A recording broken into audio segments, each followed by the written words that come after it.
ദിവ്യ, ഒരു ചെറിയ സാധനം ഉണ്ട് കേട്ടാ വണ്ടിയുടെ ബാക്കില്. അവിടെയല്ല, നേരെ സീറ്റിന്റെ ബാക്കിൽ നോക്കിയേ. കിട്ടിയാ? എന്തിട്ടാ നോക്കിയേ?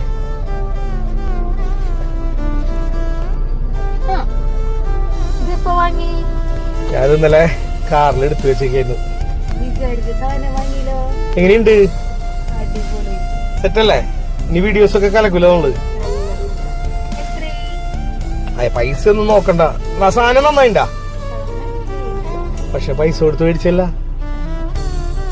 നമ്മുടെ ഗിഫ്റ്റ് ആണ്. എനിക്കൊരാള് ഗിഫ്റ്റ് തന്നാ. ആരാന്ന് മനസ്സിലായാ?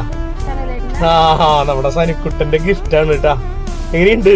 കുറെ ആഗ്രഹിച്ചൊരു സംഭവമാണ്. അത് നമ്മുടെ കൂട്ടുകാരൻ സനലൂട്ടനായിട്ട് കൊണ്ടുവന്ന് തന്നു. Thank you. ഈ ഒരു സമയത്ത് എന്താ പറയാ, നിന്നോട് താങ്ക് യു പറയേണ്ട ആവശ്യമില്ല. വളരെ സന്തോഷടാ. എന്തായാലും ഈ ഒരു ടൈമിൽ നമുക്കത് കിട്ടിയത്. എനിക്ക് മൈക്ക് ആവശ്യമുള്ള സമയത്ത് സംസാരം അത് ക്ലിയർ ആവണില്ല, നീ നോയിസ് ക്യാൻസലേഷൻ ഒരു മൈക്ക് യൂസ് ചെയ്യ് എന്ന് പറഞ്ഞിട്ട് എനിക്ക് മൈക്ക് കൊണ്ടുവന്ന് തന്ന എന്റെ ഷാഫി പാഞ്ഞ, നമ്മുടെ സനിക്കുട്ടനും ഷാഫി കുട്ടനും നന്ദിയുണ്ട് ട്ടാ.